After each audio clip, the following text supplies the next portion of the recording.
बारामती आणि राहुरी पोटनिवडणूक लढण्यावरती काँग्रेस ठाम आहे। पोटनिवडणुकीचे दोन्ही उमेदवार उद्या दुपारपर्यंत जाहीर करणार असल्याचं काँग्रेसचे प्रदेशाध्यक्ष हर्षवर्धन सपकाळांनी म्हटलंय। तर बारामतीबाबत राष्ट्रवादीने अजूनही संपर्क साधलेला नाही। बिनविरोध निवडणूक होण्यासाठी चर्चा आवश्यक असते असंही सपकाळ म्हणाले।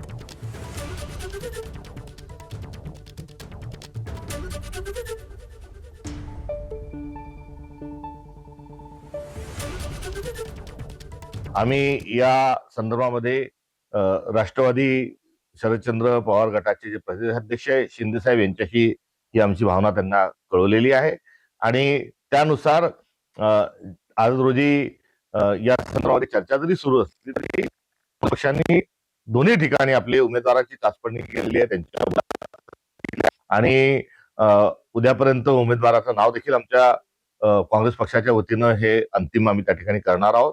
त्यामुळे जी भूमिका होती त्या भूमिकेवर काँग्रेस ठाम आहे आणि या संदर्भामध्ये राज्य स्तरावरील सर्व आमच्या नेत्यांशी चर्चा झालेली आहे। राष्ट्रीय स्तरावर देखील या संदर्भामध्ये आमचा संवाद आहे आणि उद्या दुपारपर्यंत याचा अंतिम निर्णय हा घेतला जाईल। या संदर्भामध्ये काँग्रेस पक्षाशी अजित पवार राष्ट्रवादी पक्षाच्या कोणीही आतापर्यंत संपर्क केलेला नाही। भारतीय जनता पक्ष हेही या संदर्भामध्ये आव्हान आपल्याला करताना दिसतं, मात्र त्या संदर्भातही कुठल्याही प्रकारचा संवाद आणि कुठल्याही प्रकारचा प्रस्ताव नाही। दरम्यान काँग्रेसनेही बारामतीची पोटनिवडणूक बिनविरोध करावी असं अनिल देशमुख म्हणाले।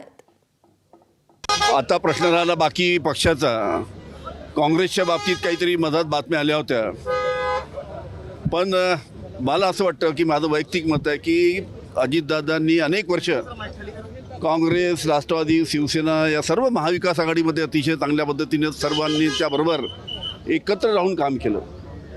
त्याच्यामुळे काँग्रेसनी सुद्धा बारामतीची निवडणूक बिनविरोध करावी असं मला वाटतं। नक्कीच या बाबतीत त्यांचे जे वरिष्ठ नेते आहेत किंवा महाविकास आघाडीचे जे वरिष्ठ नेते आहेत ते त्यांच्याशी या बाबतीत बोलतील आणि त्या पद्धतीचा निर्णय बिनविरोध बारामतीची विधानसभा होण्यासाठी घेतला जाईल असं मला वाटतं।